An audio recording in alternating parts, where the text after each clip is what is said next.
back to Dad Riffs, and today we're going to be working on the boxer. Alright, so the song, to play along with it, you're going to have to tune your entire guitar down, which is a little strange, so we're not going to do that. We're just going to play it a half step up in the key of C. Alright, so we got this crazy intro. So you take an A-shaped chord, but put it right here.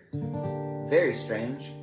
And what you're going to do is you're going to pull off your pinky, and then you're going to hit the B string, back to the E string, B, and then G. And then all three strings again, except on this one, you take your middle finger off. And then you do that again.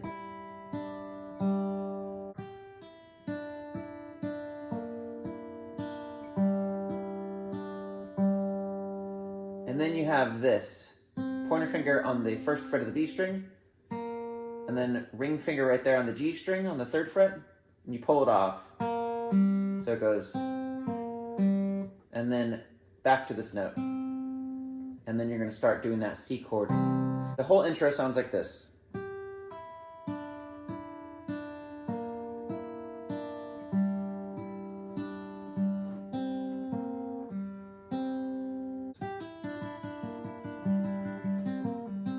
Alright, so then it goes into a C, and what you're going to be doing is you're going to be doing this crazy bounce. You're going to hit your thumb on the root note, you're going to hit your middle finger on the B string, and then your thumb on the D string, and your pointer finger on the G, so it goes. And you might as well get used to that because it does that like 90-something% of the time, so I would just practice this for like an hour straight.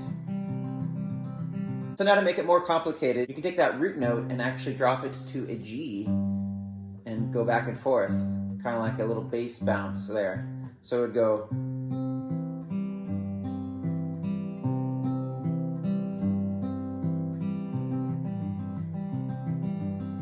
Now you can just stay on the C if you need to. So that C drops down to this. And then you're going to an A minor, and then a G major, but all you need is your ring finger right here because you're going to be bouncing around with these three strings, the D, the G, and the B. So far, it would sound like this. And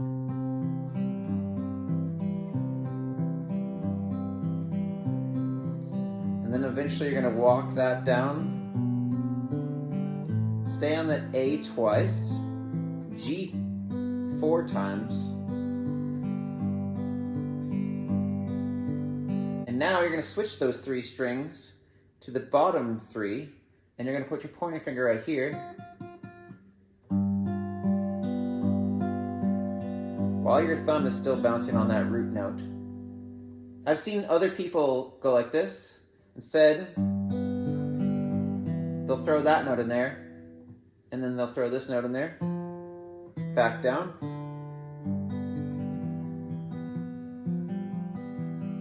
something like that. I don't know. I think it's a lot easier to just throw your pointer finger right here.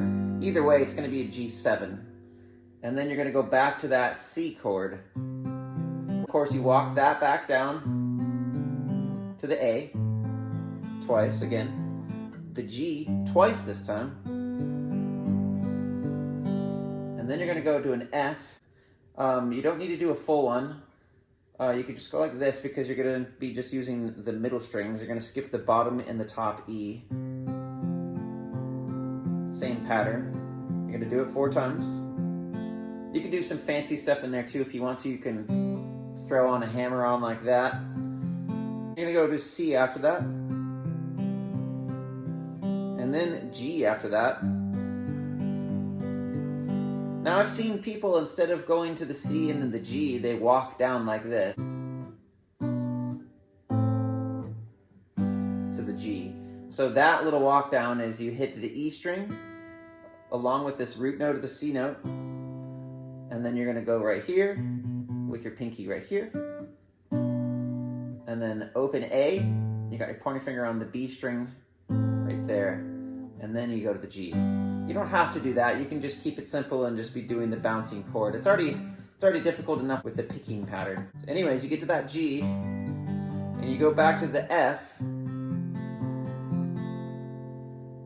and then to the C, where the bounce happens between the root note, and then it goes to the chorus.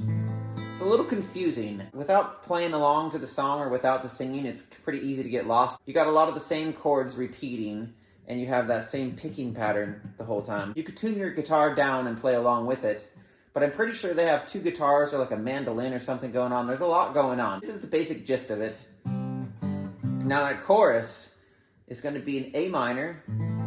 Now you could strum it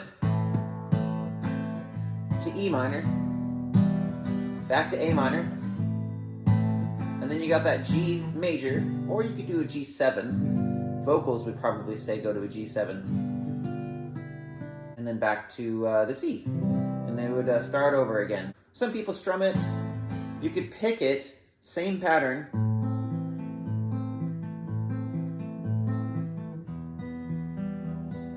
Or you could throw in that bass bounce where you could be like...